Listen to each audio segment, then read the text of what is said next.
welcome to this fall series of Healing Conversations. I'm Loren Gailey, and I'm so happy you could join us. These healing conversations will inspire, uplift, and empower your life. Listen in to the 24 great speakers this season. For MP3s and transcripts, please visit acoustichealth.com and click on Radio Show. Sit back and journey with us in this healing conversation. This is show number 12 in the fall series of Healing Conversations. And today we are talking about Pranic nourishment, living on light. Now currently there are about 13,000 people or so on Earth who are capable of living without food. Some call them breatharians, and many of the guests on Healing Conversations have spoken about our upcoming abilities to live on light. And my next guest is one who is capable of that. Jasmuheen is a media spokesperson for Pranic Nourishment, and she joins us today on Healing Conversations. Welcome, Jasmuheen. Thank you for being here. Oh, look, it's so wonderful to be able to connect with you in this way and your audience. Hi, everyone. Thank you, Jasmuheen, for being here. You are the founder of the Embassy for Peace, and you are also the founder of Self-Empowerment Academy. You've been featured in the documentary on Breatharians called In the Beginning There Was Light, which looks at the quantum aspects of living on prana, or what the Asian society called chi. You also travel the world getting this message out. You say that it could end world hunger. Before we go deep into this, tell us about your role as the media spokesperson and what you would love to see accomplished. Yeah, look, I think we're moving through very turbulent times right now, and our planetary system is changing a lot. You know, we have prophecies that it's the ending of one way of being and the beginning of a whole new level of unification in consciousness as a species. And as we are unifying, people are in their meditations receiving a lot of resolutions for the problems we have in our world, because, you know, when a room is messy, to make it tidy, you have to do action. You have to clean it up. And we are seen on some levels as a very young society on Earth in the way that we allow our children to suffer the way we do. You know, every 2 seconds we have a child dying of hunger-related diseases. And this is something that's always interested me from the time I was a child. And I think when you have an interest in certain things and getting the knowledge is beneficial for you and also the world, then that knowledge does come. And so I was led to meditation very early, and that after about 20-something years of meditation led me into having an experience of what it's like when you really increase your chi flow and you can be fed purely by prana. And so we were looking at it more as an aspect of receiving another gift from our own divine essence, that energy that breathes us all, but we're also looking for a solution to global health and global hunger issues. And we really find that increasing chi, your prana levels, that divine essence force, that delivers some amazing gifts to people in our world. When you say that it was really the meditation that took you there and that you did it as a young child, tell more about how you became to develop this ability, because it's fascinating. Well, it is, you know, and last year or the year before, I think it was last year, I actually released a book called Breatharian Pathways in response to everybody saying, why? Why did you get involved with this? Because some people think, you know, we did all this to gain media attention, to sell books, to get money. And it's so funny because honestly, if that's what it was about, we would have chosen something different. I write a lot about that in my book, Breatharian Pathways, but my interest in this began lifetimes ago, and yet it's strange to say things like that because some people don't even believe in the reality that we are systems of energy that can simply change form, because as a system of energy we can't be destroyed, we just change. You know, it's like changing clothes. And so I began my interest in this many centuries ago, and it actually goes back to the times of the Christ when I understood about the way of love and the power of love when you come into unification with your own Christ nature. And then that carried forward to a time with me experiencing life as a Cathar in Cathar country, seeing and witnessing all my loved ones die from being starved. You know, our choice in Cathar time was we either went down off our mountain and were burnt as heretics, or we starved to death. And having gone through that and having full memory of that, I remember putting out a cry into the ethers that surely the way of love, the way of the Christ, which was what I was supporting at the time, could bring us into a freedom from the need to be so involved with physical human limitations like the need to take food. And watching children die is horrific, you know, starvation is horrific. And so, you know, the universe responds when you have a strong heart call for something and an interest in something, as I said, that's beneficial for the world. And that just led me into being very tuned again at the age of 7 to the teachings of the Christ, and wanting to know who I really was and wanting to experience that kingdom of heaven. And then at 16 being exposed to Indian Mahatmas who were so beautiful in the energy they were carrying, and being given techniques from the Vedas that allowed me to feel that pure and perfect essence nature, you know, which, because when your meditation techniques work, you just become so flooded with your essence at different times when you really connect, and so filled with its love that all your hungers disappear. So for me, it's been a really, really interesting journey this life, but I never ever thought, yep, I'm going to do this and never eat again. That was never my interest. My interest in all my life, in all my spiritual practices, has just been to be more aligned with that divine essence that's breathing me, and to open and receive all its gifts.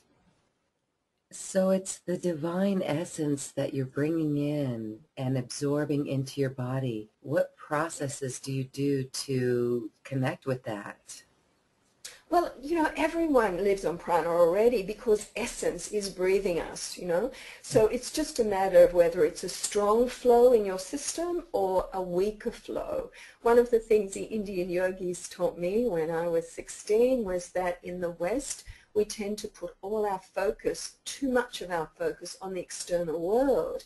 And as the yogis who have been living on prana, many of them for, you know, thousands of years, this is nothing new to the Indian yogis.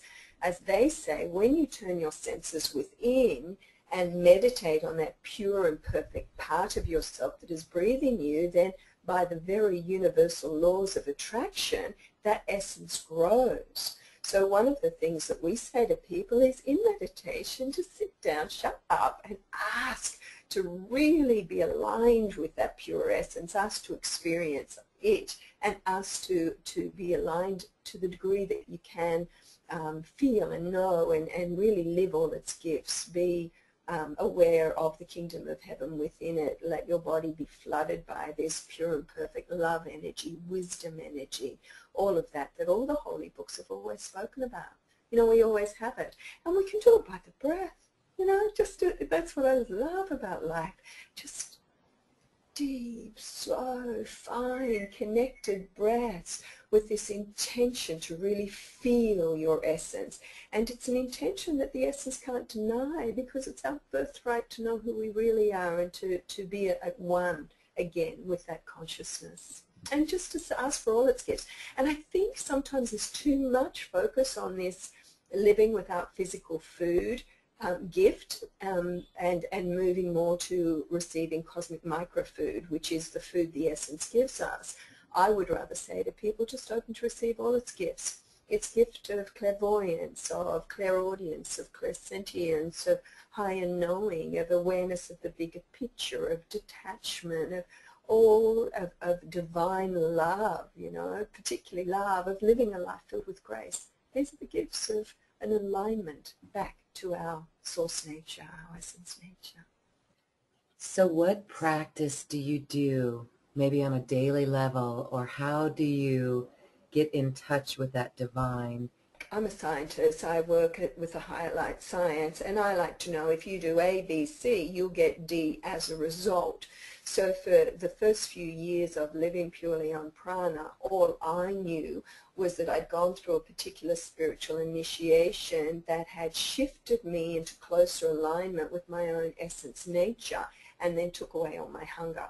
But I didn't know a formula to do that. And if you're going to look at a solution possibly for eliminating world hunger and world health issues, then you need to be able to have a good holistic education program that does also provide a formula. Now, in the past, people living on prana, it usually came of a quick shift in their energy field. In India, from meeting with the goddesses or the different deities that they have there. So we were looking for a formula, and over the years we've found that. And we have found that everybody who lives successfully on prana and has this choice now, because it is a choice. You know, you may still want to take a little bit of flavor from physical food and social engagements from time to time, but at the same time, having lived it long enough to know that all your vitamins, minerals, proteins, carbohydrates, everything you need is coming from the lifestyle you are living, which is actually setting up a magnetic attractor pattern. So how do you set up the magnetic attractor pattern so that you are in those energy streams in the matrix of creation where the pranic flow is the strongest?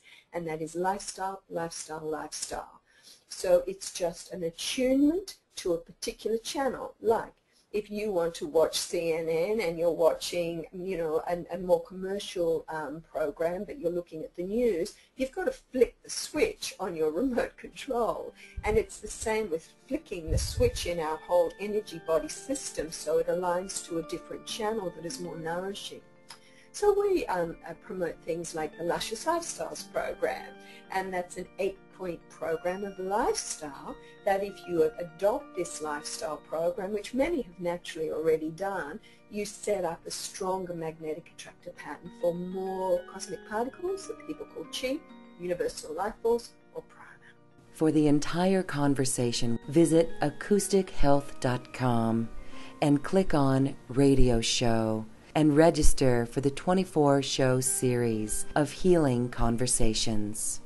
I now leave you with music from the universe, literally created by the universe, as musical composer Phil Windsor assigned musical notes to mathematical equations, and the result is this beautiful music. Visit acoustichealth.com.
Healing Conversations are brought to you by acoustichealth.com.